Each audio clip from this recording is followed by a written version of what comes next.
Good morning and a warm greeting from Antonio Carbonelli, Brescia, Italy. In these YouTube videos, we dismantled microeconomics on the origin of profits, macroeconomics on the origin of the crisis, and economic history on world supremacy. Today, let's dismantle Piketty on taxation. In my book Rethinking Economics, I show that Thomas Piketty, a Frenchman born in 1971, gives a great deal of valuable information on inequities extent. In his first important book, Capital in the 21st Century, printed in France in 2013, he gives important statistics surveys which give the dimension of inequities in the last 200 years.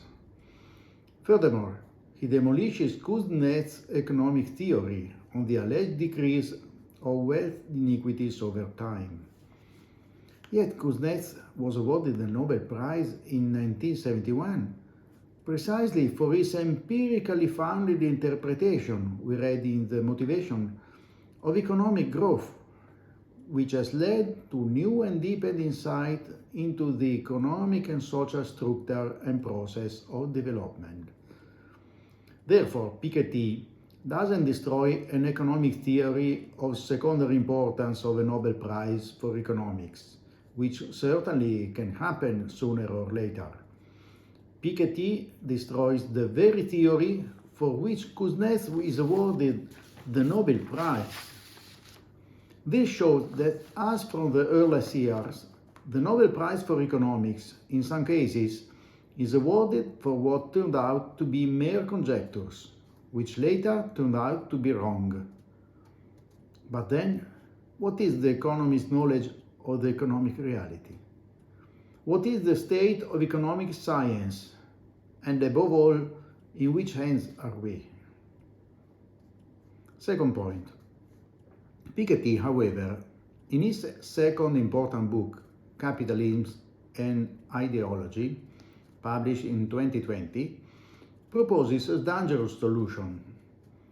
There is no in-depth reflection, he says, on overcoming the concept of private ownership. Here is what he is aiming for. The main novelty, Piketty explains, would be to use not only the inheritance tax, but also an annual wealth tax. However, let's do the math. Piketty's ownership tax in 3 years destroys almost 97% of a fortune of 2 billion euros. And it also tears apart the middle classes who cannot flee elsewhere.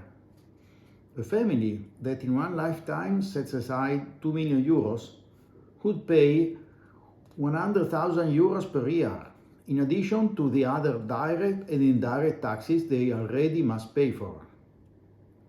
And even if we consider his proposed rates as marginal, however, Piketty doesn't specify it, those who have 3 million could pay more than 50,000 euros per year. Those who have 4 million would pay more than 100,000 euros per year, in addition, again, to the other direct and indirect taxes they already must pay for. But a married couple who put their life savings in 2 or 3 real estates and live on 2 average pensions, with what do they pay? So Piketty's proposal for the destruction of capitalism, as he himself calls it, does far more damage than contribution to reducing excessive inequities. Piketty destroys the very middle classes who should be supporting the struggle for a more equal society.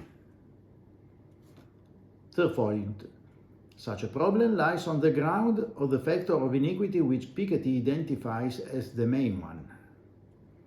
In his first important book, Capital in the 21st Century, Piketty says that when R, the rate of return on capital, regularly exceeds G, the growth rate, that means when R greater than G, capitalism produces insustainable inequities. We can call it Piketty's law. But looking closer, first, Carey, Wicksell, and Moxer and Schmoller already see this factor in the 19th century. Second, and above all, the inequity factor that Piketty identifies as the main one, after deeper consideration, is all to be discussed. What neither Piketty nor his Liberitz critics see, and which refutes the undue R greater than G generalization of his capital in the 21st century, it is that we cannot seriously say that R greater than G is the main inequity factor when it is not so precisely during the Industrial Revolution between 1750 and 1914. In that crucial period of economic history, growth is driven by the real and productive economy, and there is also strong population growth. Therefore, there is a situation of R less than G, not of R greater than G. This destroys the assumption that the main factor at the source of wealth inequities is the rate of return of hereditary capital. The rate of return on accumulated capital is only one of inequity factors, and not always the prevailing one.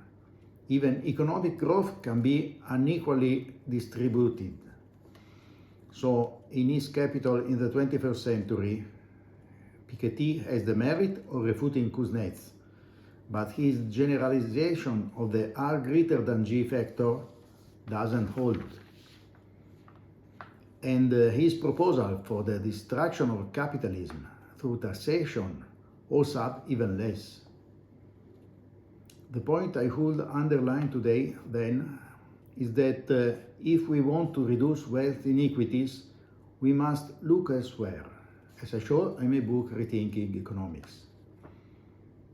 Well, today we dismantled Piketty on taxation. Next month, let's dismantle Samuelson on stagflation. Meanwhile, thank you for listening and goodbye.